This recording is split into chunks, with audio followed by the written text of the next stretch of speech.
अक्षो मंगलाय धत्तनो हरिः. खरं तर डॉक्टर कश्यपांचं ज्यावेळेस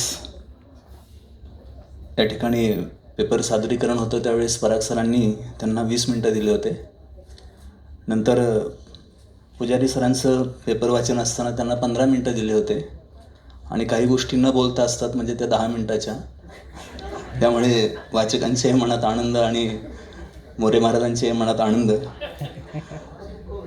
आणि आम्ही संस्कृत भाषा शिकत असल्यामुळे आमच्या अध्यापकांनी सांगितलं की कमी बोलावं किंवा अल्पाक्षरम असंदिग्धम काय काय असेल ते पुढे सगळ्यांनाच ज्ञात आहे. विषय अतिशय सुंदर निवडला आहे तो म्हणजे संत वाङ्मयातील निसर्ग. माझे मित्र श्री शैलेशजी शिंदे यांनी मला हा विषय घ्यायला प्रवृत्त केलं. विषयाची रचना आणि मांडणी करत असताना मी गेल्या 15 दिवसापासून किंवा त्याही आधीपासून याचा विचार करत होतो. पण महाराज कालपर्यंत मी एकाच पाण्यात गुरफटलेलो होतो. संत ज्ञानेश्वर महाराजांचे आणि श्री तुकोबांचे अभंग वाचन करत असताना त्यांचा एखादा निसर्गातला दृष्टांत दिसला की तिथेच रमून जायचो. पुढे जाण्याची प्रवृत्ती अंतःकरणात होतच नसायची.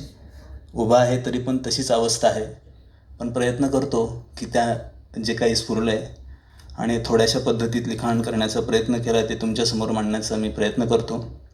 जी परिषद या विद्यापीठात होती ती न भूतो न भविष्यती या न्यायाप्रमाणेच राहील.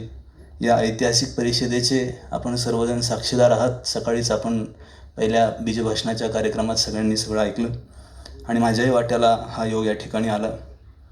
मी आज जो विषय संत वाङ्मयातील निसर्ग, तर कोणत्या आणि कोणाच्या संत वाङ्मयातील निसर्ग, तर मी फक्त 2च संत वाङ्मयातील निसर्ग या ठिकाणी सांगणार आहोत. तो म्हणजे श्री ज्ञानोबा आणि श्री तुकोबा. परिषदेचं नावही श्री ज्ञानोबा आणि श्री तुकोबा असल्यामुळे 2च संतांचं मी निवडण्याचा मानस केला आणि माझ्या दैवयोगाने इतकी छान आजची स्थिती मला वाटते की माझ्या या प्रबंध वाचनाच्या वेळी ज्यांचे आम्ही उपासक आहोत, ज्यांची आम्ही भक्ती करतो, ज्यांच्या पदस्पर्शाने ज्यांच्या तत्त्वज्ञानाने आम्ही जगतो असे श्री तुकोबारायांचे वंश श्री आदरणीय मोरे महाराज इथे उपस्थित आहेत. माझे सर्व अध्यापक मार्गदर्शिका गाडगिळे मॅडम, त्यानंतर अनघाबाई, माझे HOD श्री मोहंती सर, तत्त्वज्ञानाचे असणारे श्री हरीश नवले सर आदी अध्यासनाचे प्रमुख, केंद्रप्रमुख. विषय आहे संत वाङ्मयातील निसर्ग. खरं तर निसर्ग कोणाला आवडत नाही. यच्चावत प्राणीमात्रांना तो निसर्ग आवडतो. त्याचं कारण मी कन्क्लुजनमध्ये लिहिलं आहे की आपणच एक निसर्ग आहोत. पण आपली जीवनाची आपण अनैसर्गिकता केल्यामुळे आपण निसर्ग विसरलो असं लास्ट कन्क्लुजन मी काढलेलं आहे. श्री संत ज्ञानेश्वर महाराज हे भागवत धर्माचा पाया घालणारे थोर तत्त्वज्ञ संत होते आणि त्यावरती कळस रचवणारे श्री तुकोबा होते. तुका झालाचे कळस. या दोन्हींचं साधर्म्य एक आपल्याला पाहायला मिळतं की हे दोन्हीही वेदाचे अभ्यासक होते किंवा वेदप्रणीत त्या ठिकाणी जगणारे यांचं जीवन होतं. सर्वम खलविदम ब्रह्म ह्या दोघांचं एक तत्त्व आपल्याला पाहायला मिळतं. श्री तुकोबारायांकडे पाहू गेलो तर चहुवेदाचे हे केले विवरण असं त्या ठिकाणी म्हणतात आणि श्री ज्ञानोबारायांकडे पाहू गेलो तर ज्ञानोबाराही वेदाचं अतिशय वर्णन करतात. पै अहितापासून काढीती हितदेवनी वाढविती नाही श्रुती परवती माऊली जगा. असं वेदप्रणीत जगणारे हे दोघेही संत या ठिकाणी होते. त्यातीलच श्री संत ज्ञानेश्वर महाराजांचे थोडक्यात काही नैसर्गिक दृष्टांत मी आपल्यासमोर मांडतो. ज्ञानेश्वरांची ज्ञानेश्वरी म्हणजे काय? मी माझे ज्यांच्याकडे आळंदीत राहिलो असे डॉक्टर वेदांताचार्य वैकुंठवासी तुकाराम शास्त्रीजी यांना एकदा रात्री विचारायला गेलो की ज्ञानेश्वरी म्हणजे काय. त्यांनी 11:30च्या वेळेस सांगितलेला ती व्याख्या माझ्या अजूनही अंतःकरणाच्या मनपटलावरती आहे. ज्ञानेश्वरस्य अंतःकरण वृत्तीही सा नाम ज्ञानेश्वरी. ज्ञानेश्वरांचं अंतःकरण पाहायचं असेल तर आपल्याला पसायदान पाहावं लागेल. म्हणून ज्ञानेश्वरांचं अंतःकरण हे विश्वात्मक अंतःकरण आहे आणि या अंतःकरणामध्ये जी आहे अंतःकरणाची जी काही वृत्ती आहे ती म्हणजे ज्ञानेश्वरी आहे. अतिशय प्रभावी असा ग्रंथ आहे. भगवद्गीतेवरती हा अलंकार रूपाने चढवलेला हा ग्रंथ आहे. नाथ महाराज म्हणतात गीता अलंकार नाम ज्ञानेश्वरी भवार्णवी किंवा ब्रह्मानंद लहरी प्रगट केली असे अनेक प्रमाण आपल्याला पाहायला मिळतात. अद्वैताचा वर्षव करणारी जशी भगवद्गीता त्या सिद्धांताचा पायी घेऊन ज्ञानेश्वर महाराजांनी 9000 ओव्यांचं यथार्थ वर्णन केलेली म्हणजे भावार्थ दीपिका, तिला ज्ञानदेवी इत्यादी रूपकांनी त्या ठिकाणी संतांनी आधी नंतरच्या सर्व साहित्यकारांनी त्यांना त्या ठिकाणी म्हटलेलं आहे. ज्ञानेश्वर महाराजांच्या ज्ञानेश्वरीत काय दिसत नाही हो. ज्ञानेश्वर महाराजांची शब्दरचना ही अफाट आहे, अतिशय उत्तुंग आहे. ज्ञानेश्वर महाराज इतके रमतात, एखादा दृष्टांत, एखादा सिद्धांत पटवून देत असताना ज्ञानेश्वर महाराज 70, 80, 75, 90 दृष्टांत देतात. आणि एखादा दृष्टांत सांगत असताना ज्ञानेश्वर महाराज एका शब्दात दृष्टांत सांगतात. हे ज्ञानेश्वर महाराजांचं अलौकिक वैशिष्ट्य, काव्यशैली आपल्याला पाहायला मिळते. ज्ञानेश्वर महाराजांमध्ये उपमा, अलंकार, रसांचं वर्णन करत असताना ते म्हणतात की नवरसी भरवी सागरू, करवी उचित रत्नाची आगरू. भाषा सौंदर्य तर इतकं अफाट आहे की कोणताही एखादा अज्ञानी मनुष्य असेल, आळंदीला आपण पाहतात अजान वृक्षाच्या झाडाखाली बसून तो नक्कीच ज्ञानवान होतो. हे अतिशय उच्च साहित्यिक असतील किंवा त्या ठिकाणी अंधश्रद्धेच्या विरुद्धात असलेली लोकं आम्ही आलेली पाहिली आणि त्यांनी त्या गोष्टीला त्या ठिकाणी नावाजलेलं पाहिलं. निसर्ग सौंदर्याविषयी मगाशी बोलल्याप्रमाणे ज्ञानेश्वर महाराजांची निसर्ग सौंदर्ययुक्त ज्ञानेश्वरी आहे. ज्ञानेश्वर महाराजांचा निसर्ग हा आत्मा त्या ठिकाणी दिसतो. तत्त्वज्ञान, साक्षात्कार, भक्ती, सिद्धांत, दृष्टांत, अद्वैतवाद यांनी परिपूर्ण असलेला हा श्री ज्ञानोबारायांचा ज्ञानेश्वरी नावाचा ग्रंथ. आणि त्यामध्ये निसर्ग ह्या ठिकाणी आपल्याला थोडक्यात पाहायचं आहे. ज्ञानोबारायांनी कसे कसे निसर्ग, कशा सिद्धांत पटवून देण्यासाठी सांगितलेत हे मला या ठिकाणी सांगायचं आहे. ज्ञानेश्वर महाराजांनी भगवंताला शरण जाण्याकरता सांगितलेली काही निसर्गाची सुंदर उदाहरणं आपल्याला पाहायला मिळतात. ज्ञानेश्वर महाराज म्हणतात की 18व्या अध्यायात त्याचं वर्णन करत असताना म्हणतात, जसा सुवर्णमणी सोन्याला, तरंग पाण्याला शरण जातो, त्याप्रमाणे भक्ताने देवाला शरण गेले पाहिजे.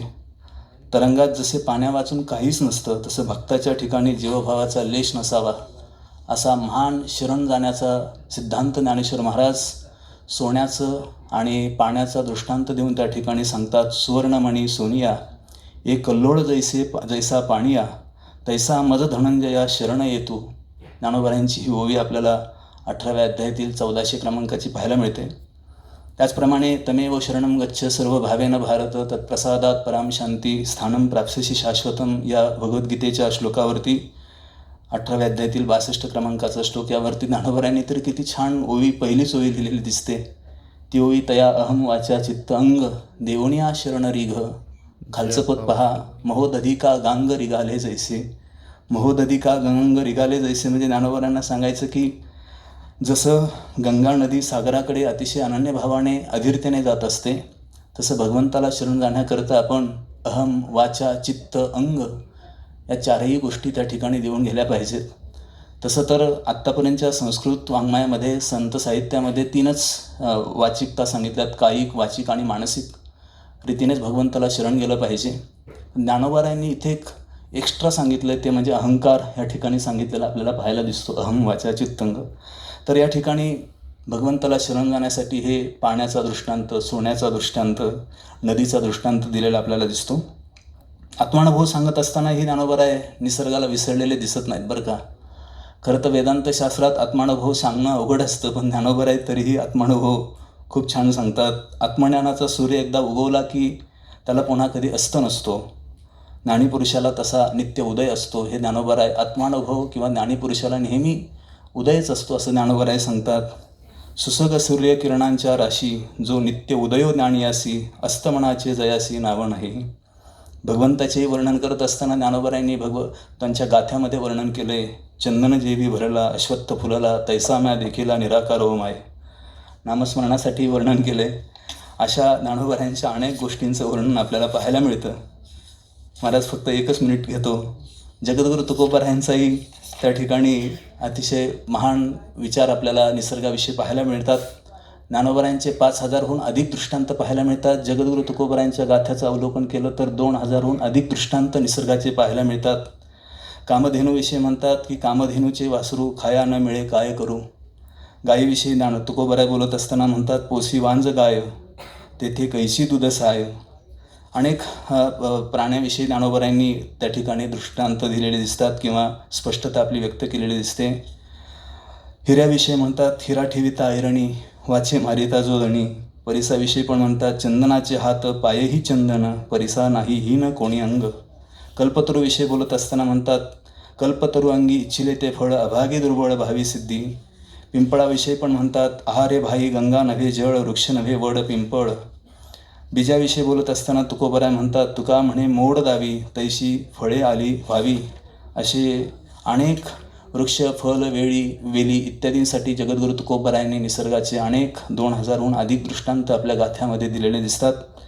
असे हा संपूर्ण पेपर, यामध्ये थोडक्यात या पेपरमधनं एवढंच मला सांगायचं आहे की एकंदरीत निसर्गाविषयी सर्वच संतांचं प्रेम होतं, पण श्री ज्ञानोबा आणि श्री तुकोबा महाराजांचं निसर्गाविषयी अप्रतिम प्रेम होतं. ते निसर्गाशिवाय जगूच शकत नाही. आमच्या संस्कृत वाङ्मयामध्ये असं लिहिलेलं आहे की महाकाव्य हे निसर्गा वाचून होतच नाही. तसं मी पुढे जाऊन म्हणतो की त्या ठिकाणी संत काव्य किंवा संत हे किंवा निसर्ग हा संताशिवाय होऊच शकत नाही, असं माझं शेवटचं कन्क्ल्युजन यामधून त्या ठिकाणी होतो. त्याचं कारण एवढं आहे की संत हेच निसर्गाचाच एक भाग आहेत. एक सुभाषित बोलतो आणि त्या सुभाषितावरून आपण समजून घ्या, परोपकाराय फलंती वृक्षाः, परोपकाराय दुहंती गावाः, परोपकाराय वहंती नद्याः, परोपकाराय सतां विभूतयः. तीनही निसर्गाचे दृष्टांत किंवा निसर्गामध्ये आलेले दृष्टांत फक्त संतांना समजून देण्यासाठी सांगितलेत. एवढं बोलून माझे शब्द या ठिकाणी पूर्ण करतो. इथे बोलण्यासाठी मला प्रवृत्त ज्यांनी केलं त्या सर्व संयोजक मंडळीचे आभार मानतो आणि थांबतो. नमस्कार. रामकृष्ण हरी.